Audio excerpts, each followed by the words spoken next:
प्रातर्नमामि तमसः परमर्कवर्णं पूर्णं सनातनपदं पुरुषोत्तमाख्यं यस्मिन्निदं जगदशेषमशेषमूर्तौ रज्ज्वां भुजंगमेव प्रतिभासितं वै। सुप्रभातम, नमस्ते। स्वागत है आप सभी का इस सुबह के पावन पल में, जहां हम भारतीय ज्ञान परंपरा की अनमोल धरोहर को आपके समक्ष लेकर आते हैं।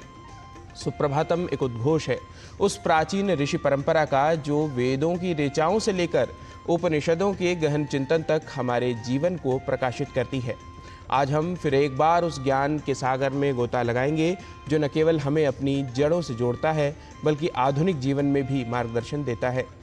तो आइए इस यात्रा की करते हैं शुरुआत सुप्रभातम के साथ, भारतीय ज्ञान परंपरा की अनुपम छटा के साथ। मैं हूं आपके साथ आज गवीश द्विवेदी।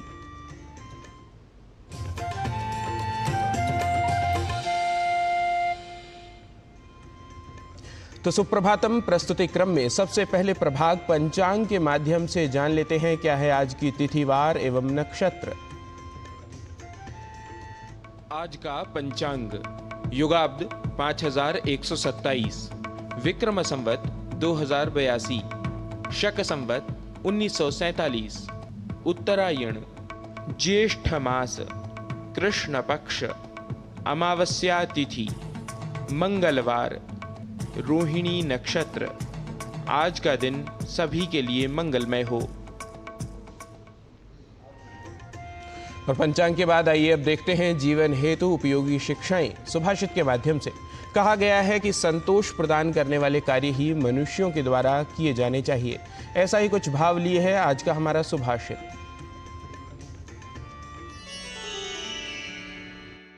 दिवसेनैव तत्कुर्यात् येन रात्रौ सुखं वसेत् यावज्जीवं च तत्कुर्यात् येन प्रेत्य सुखं वसेत्।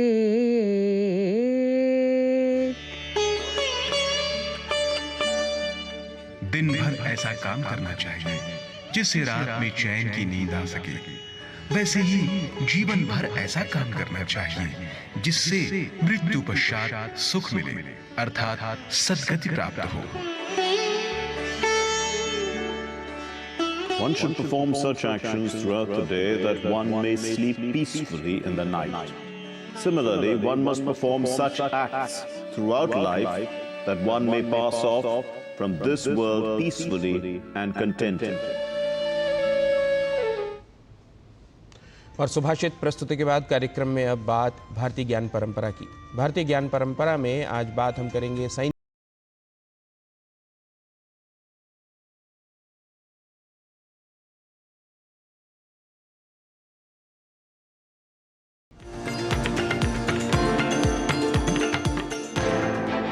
खड्गेन आक्रम्य भुंजीत वीरभोग्या वसुंधरा।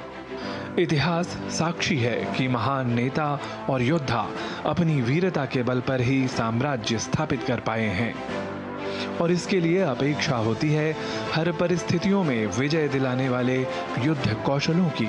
और इन युद्ध कौशलों को और भी व्यापक बनाते हैं वीरभोग्या वसुंधरा के सिद्धांत को अपनाने वाले योद्धाय कृतनिश्चयाः, अर्थात सर्वदा युद्ध को तत्पर साहसी सैनिक। शूरवीर सैनिकों की ओजस्विता और ऊर्जस्विता के अतिरिक्त राष्ट्र की शक्ति के लिए आवश्यक होती है सैनिकों की प्रबल संख्या। और सैनिकों की प्रबल संख्या व उनके युद्ध कौशल को लेकर आज के अत्याधुनिक व उन्नत प्रविधियों वाली सैन्य शक्तियां ही नहीं बल्कि पुरातन भारतीय सैन्य शक्तियां भी साकांक्ष रही हैं। महाभारत में 18 अक्षौहिणी सेना थी और लगभग एक अक्षौहिणी में 2,18,700 की संख्या रहती है। इस आधार पे लगभग 18 अक्षौहिणी सेना का मतलब है 39,36,600 सेनाएं उस समय युद्ध में रत थीं। तो इससे यह सिद्ध होता है कि युद्ध की जितनी विधाएं हैं वो भारत में रही है। और चतुरंगिनी सेना का हम सभी नाम सुनते आए हैं, जिसमें कि हाथी की सेना, उसके बाद रथ की सेना, उसके बाद घोड़े की सेना और फिर पदाति जिसको पैदल चलने वाले सेना कहते हैं। तो इस प्रकार की चर्चा उपलब्ध होती है। अनेक प्रकार के दुर्गों की बात आती है, अनेक प्रकार के व्यूहों की बात आती है, जैसे हम चक्र व्यूह, सेन व्यूह, गरुड़ व्यूह इत्यादि की बात सुनते आए हैं। यद्यपि सर्वे भद्राणि पश्यन्तु मां कश्चित् दुःख भाग् भवेत्, इस सिद्धांत के साथ भारतीय समाज हमेशा से ही युद्ध को परम लक्ष्य नहीं मानता, पर आतताई शक्तियों के प्रतिकार हेतु पुरुषों के साथ साथ महिला सैन्य शक्ति जिस तरह आज कंधे से कंधा मिलाकर शौर्य प्रदर्शित कर रही है, वह पुरातन भारतीय सैन्य परंपरा में देखने को नहीं मिलती। यह धारणा निस्संदेह भ्रामक है। ये सबसे बड़ी बात रही है कि भारत में कभी भी ऐसा नहीं सोचा गया। आज जैसे कि हमारी लड़कियां भी सेना में जा रही है, तो ऋग्वेद में स्त्रियों के युद्ध में जाना और फिर रामायण महाभारत काल में भी इस प्रकार का वर्णन मिलना, ये भारत की सैन्य परंपरा की अनूठी चीज है। निश्चय ही युद्ध के क्षेत्र में सफल नेतृत्व हेतु अद्भुत वीरता और अपेक्षित युद्ध कौशलों की आवश्यकता सार्वकालिक है और इन्हीं युद्ध कौशलों का युगानुरूप प्रदर्शन प्राचीन सैन्य विन्यास में भी दृष्टिगत होता है।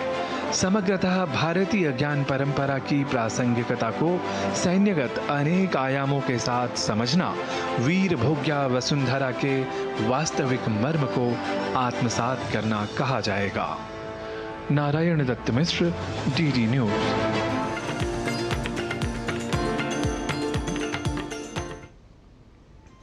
भारतीय परंपरा में या विश्व की किसी भी परंपरा में स्वस्थ रहने का ही उपदेश है, लेकिन कई बार व्यसनों में पड़ जाने पर मनुष्य स्वयं का विनाश लिख बैठता है। धूम्रपान और तंबाकू का सेवन भी ऐसे व्यसनों में ही अग्रगण्य है। यह स्वास्थ्य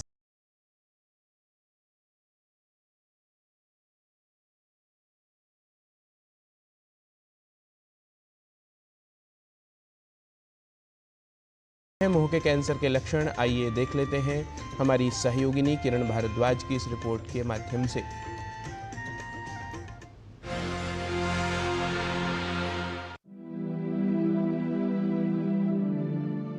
मुंह का कैंसर विश्व भर में होने वाले प्रमुख कैंसर्स में से एक है।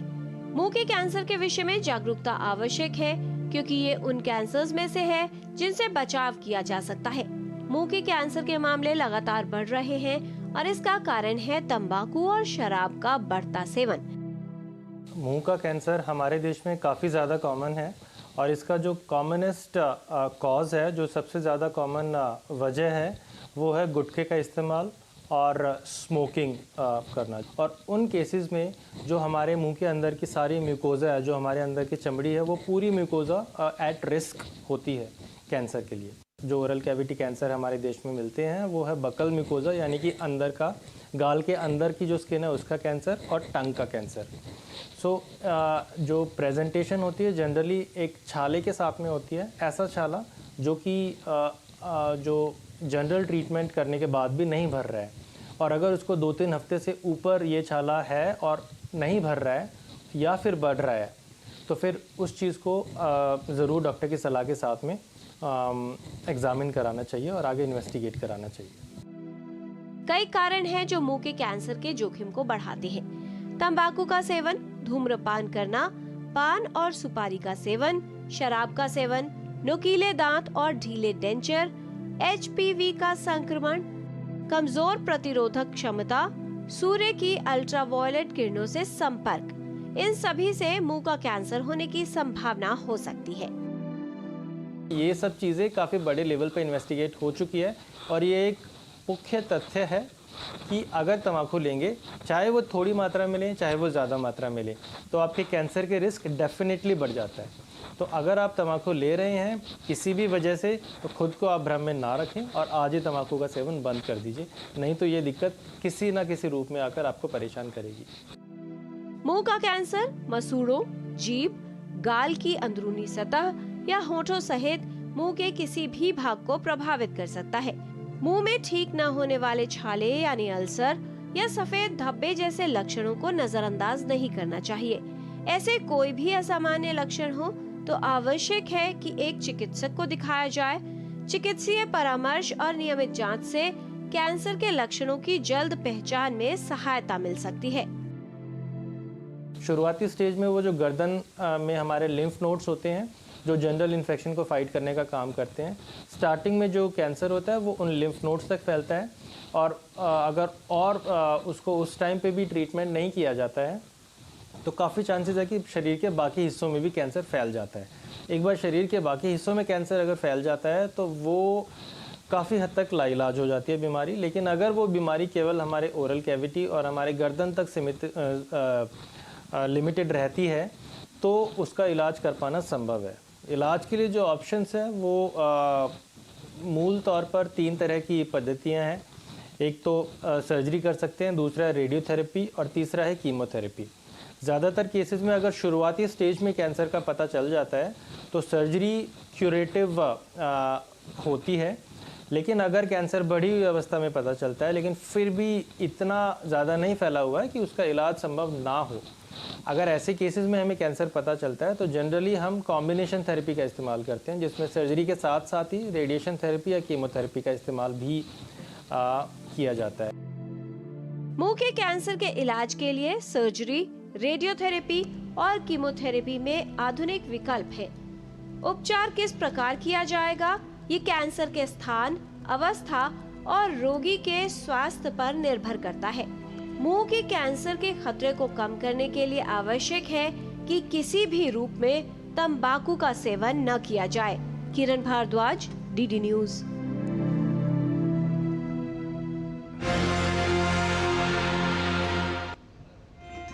तो व्यसनों से दूर रहें, कैंसर जैसे महारोगों से स्वयं को और समाज को बचाते रहें। समय पर उचित एवं योग्य चिकित्सक के पास ही जाएं। कार्यक्रम में अब समय हो चला है एक अल्प विराम का। आप कहीं न जाइए, देखते रहिए डीडी न्यूज।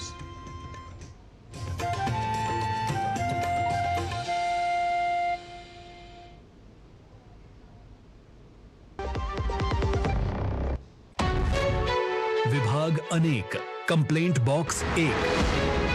किसी भी सरकारी दफ्तर, विभाग या बैंक से जुड़ी शिकायत के लिए pgportal.gov.in पर जाएं, रजिस्टर करें, संबंधित विभाग चुनें, शिकायत दर्ज करें और ट्रैकिंग आईडी नोट करें। एसएमएस या ईमेल पर एक्नॉलेजमेंट पाएं और शिकायत का जवाब सीधे मंत्रालय से प्राप्त करें। अब तक 1 करोड़ 12 लाख से अधिक भारतीयों ने भरोसा जताया। सीपी ग्राम्स, आपकी हर शिकायत का हल। अभी शिकायत दर्ज करें pgportal.gov.in। पता है, I was a bright student. कुछ करना चाहती थी, कुछ बनना चाहती थी। आप अपना खुद का स्टार्ट कीजिए ना। खुद का बिजनेस? और इसमें पैसे तो बहुत लगेंगे ना? Zero investment. Zero investment? हाँ, I'm doing it. मैं एक principal madam. She's my client. मैं LIC एजेंट हूँ। LIC एजेंट बनो? अब बड़ा सोचो। हमारी वेबसाइट पर जाएं या अपनी नजदीकी LIC शाखा से संपर्क करें।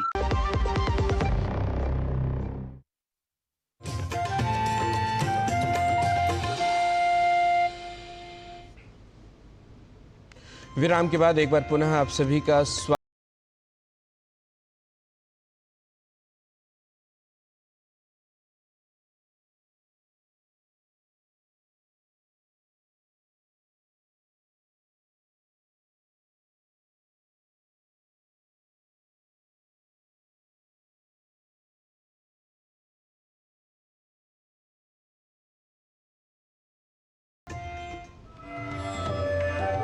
आज हम 2 प्राणायाम का अभ्यास करेंगे जो कि हमारी सांस लेने की शक्ति को बढ़ाने के लिए बहुत ही लाभदायक साबित होने वाले हैं।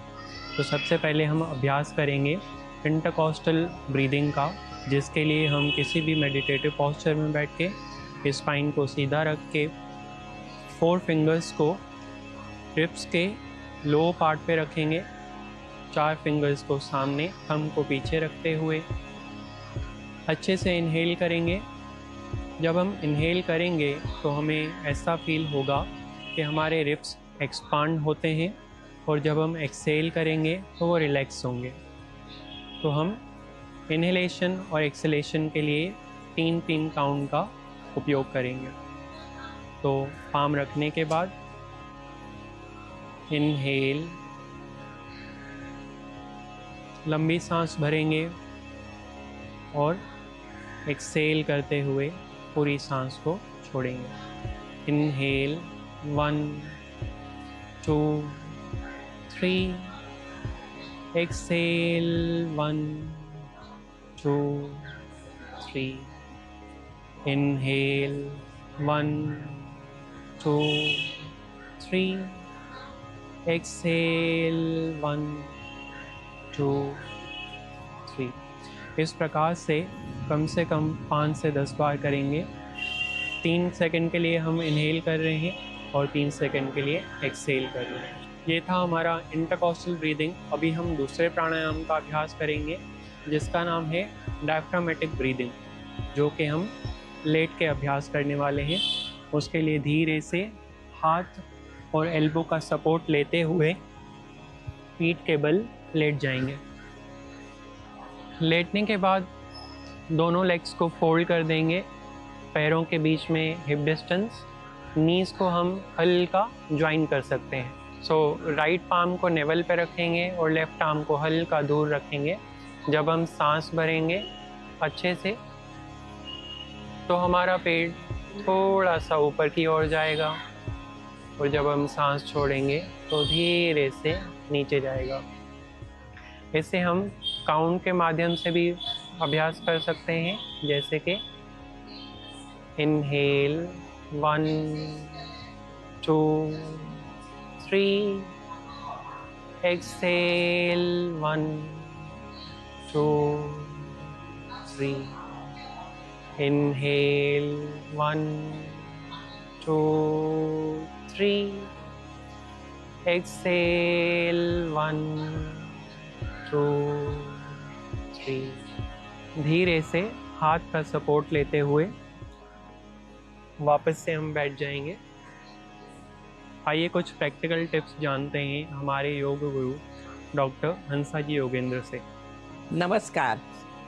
हमारी लंग्स आजकल बहुत सफ़र कर रही है क्योंकि पोल्यूशन इतना ज़्यादा है कि लंग्स में एक लेयर ही जम जाता है। तो उसको हटाने के लिए सबसे अच्छी चीज़ है अनार के दाने।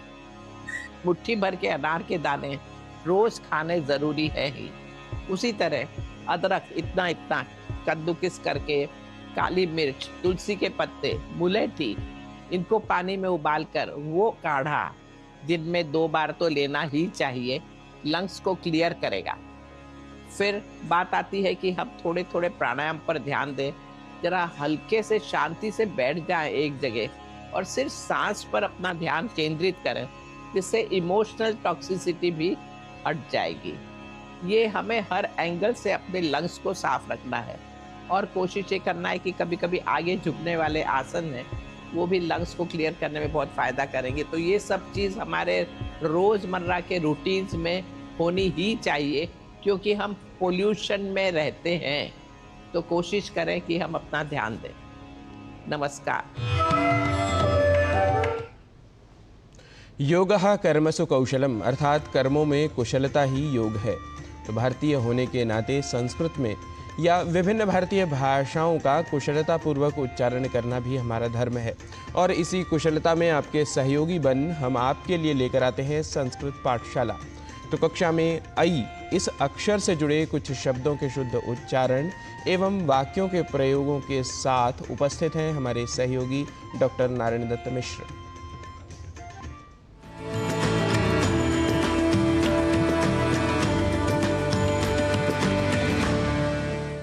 नमस्कारः।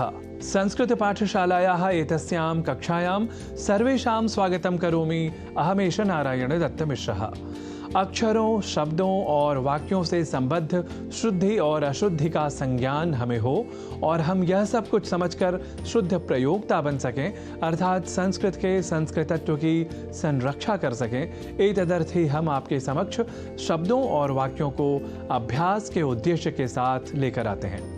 तो इसी श्रृंखला में आज इस अक्षर से जुड़े शब्दों के शुद्ध उच्चारण के उद्देश्य के साथ कुछ वाक्यों का कर लेते हैं अभ्यास। एक शब्द है ऐतिहासिक, जिसे हम अनवधानतावश या प्रादेशिकता के कारण ऐतिहासिक लिख और बोल जाया करते हैं, यह आप जान ही चुके हैं। तो ऐतिहासिक शब्द का शुद्ध उच्चारण और भी दृढ़ हो एतदर्थ कुछ वाक्यों का अभ्यास कर लेते हैं। वाक्य है सर्वविधम ऐतिहासिकम काव्यम मत्प्रियम, अर्थात सभी प्रकार के ऐतिहासिक काव्य मुझे पसंद हैं। ऐतिहासिक काव्येषु प्राचीनतमं तो रामायणमेव, अर्थात ऐतिहासिक काव्यों में तो सबसे प्राचीन रामायण है। तो ऐतिहासिक शब्द के शुद्ध उच्चारण के साथ साथ यहाँ एक और भाषा संबंधी तथ्य जान लेना है आवश्यक, और वह यह कि प्राचीनतम शब्द को जब हम दूसरे शब्दों में हिंदी भाषा में कहते हैं तो एक बड़ी अशुद्धि कर जाते हैं। वह अशुद्धि है सबसे प्राचीन के स्थान पर सबसे अधिक प्राचीनतम यह लिखा और बोला जाना। देखिए, प्राचीनतम शब्द में संस्कृत का एक प्रत्यय है तमप, जिसकी तुलना आप अंग्रेजी भाषा के सुपरलेटिव डिग्री से कर सकते हैं, अर्थात सबसे अधिक इस भाव को बताने वाला प्रत्यय है तमप। तो सबसे अधिक प्राचीनतम बोलने की जगह सबसे प्राचीन या केवल प्राचीनतम कहना या लिखना ही श्रेयस्कर है। यह भी हम समझें तो संस्कृत के मूल शब्दों का अन्य भाषाओं में भी शुद्धतम रूप में प्रयोग कर सकेंगे। अब बढ़ते हैं आगे ऐ इस अक्षर से जुड़े कुछ अन्य शब्दों से बने वाक्यों की ओर। सर्वविधम भारत वैभवम तावत कह न जानियात, अर्थात भला कौन सभी प्रकार के भारतीय वैभव को नहीं जानता होगा। अब वाक्यगत अभ्यासार्थ अगला शब्द है दैनिकम, जहां ऐ इस अक्षर का प्रयोग है। तो हम दैनिकम जैसे अशुद्ध उच्चारण न करें, एतदर्थ दो वाक्यों का कर लेते हैं प्रयोग।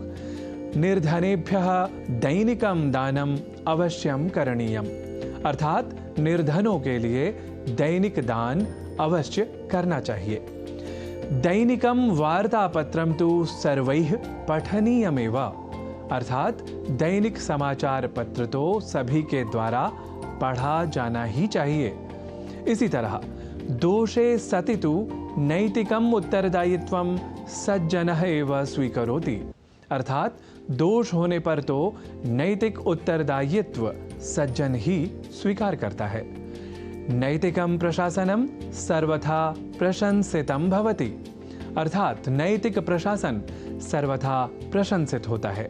ऐसे ही हम कई अन्य प्रयोगों के साथ ऐ इस अक्षर से बने शब्दों का वाक्यगत अभ्यास कर सकते हैं। वस्तुतः इन वाक्यगत प्रयोगों द्वारा हम शब्दों के शुद्धतम उच्चारण को अधिक प्रायोगिक रूप से हृदयंगम कर लेते हैं। यह एक वैज्ञानिक और सर्वस्वीकृत तथ्य भी है। तो आप ऐसे ही अन्य उदाहरणों के बारे में स्वयं भी विचार करें और फिर करते रहें अभ्यास। इसी सत्परामर्श के साथ पुनरपि आगमिष्यामि इति सूचयन् नमामि सर्वान्।